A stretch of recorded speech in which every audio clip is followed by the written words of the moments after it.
We track our lives by the clock, counting the years since birth.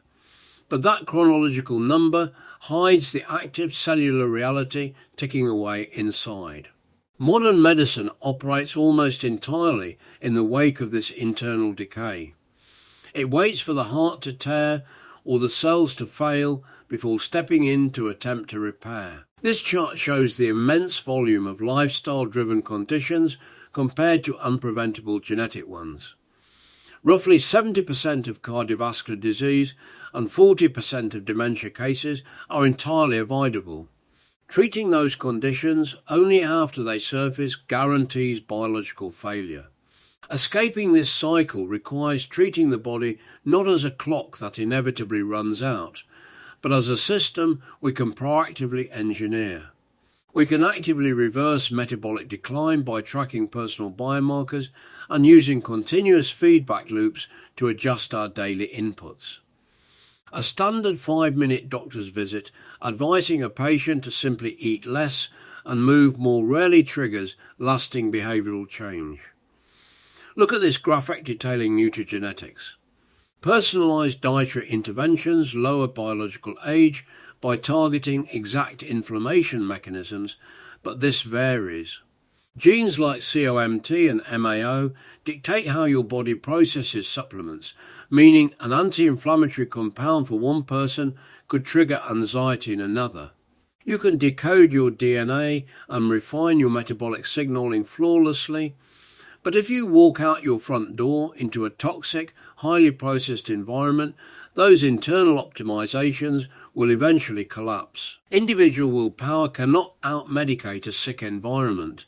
When physical spaces prioritize sedentary routines and ultra-processed diets, they dictate biological fate.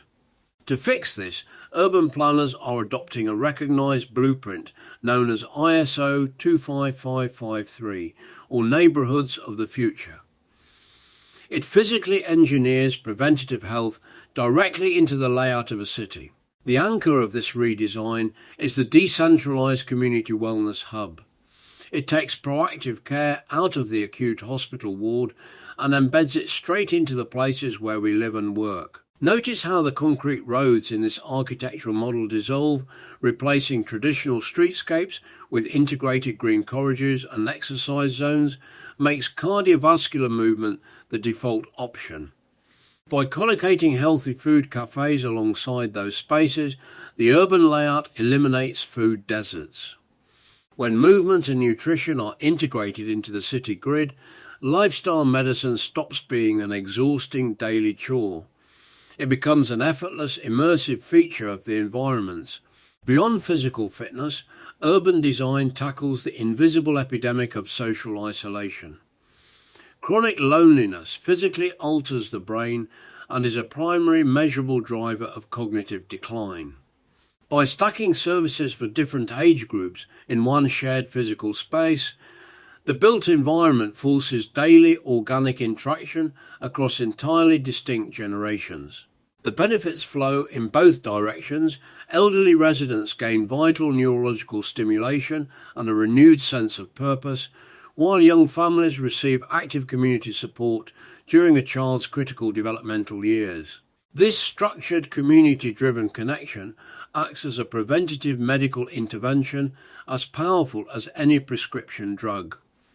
A preventative neighbourhood functions as the primary health intervention, surrounding the citizen with a seamless ecosystem of care.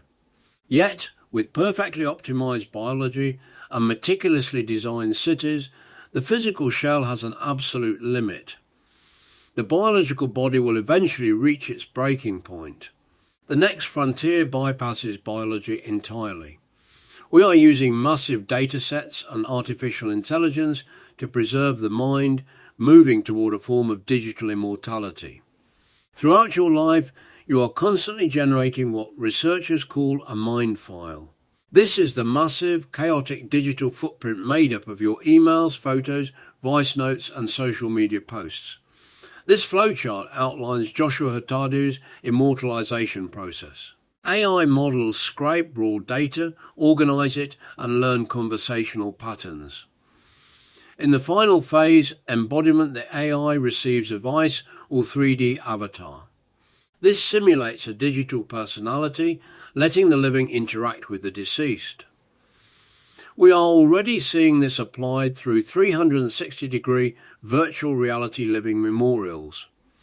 Descendants can step inside an immersive space to interact with ancestral memories, hearing stories told with the distinct tone and cadence captured in those original digital records. Our digital footprints now allow a personality to keep learning, reacting, and existing on a server long after the heart stops beating. We have severed the historic tie between human presence and biological lifespan. By optimizing internal biology, architecting the physical landscape, and preserving the digital mind, we are shifting human mortality from a fixed biological limit toward a variable engineering challenge.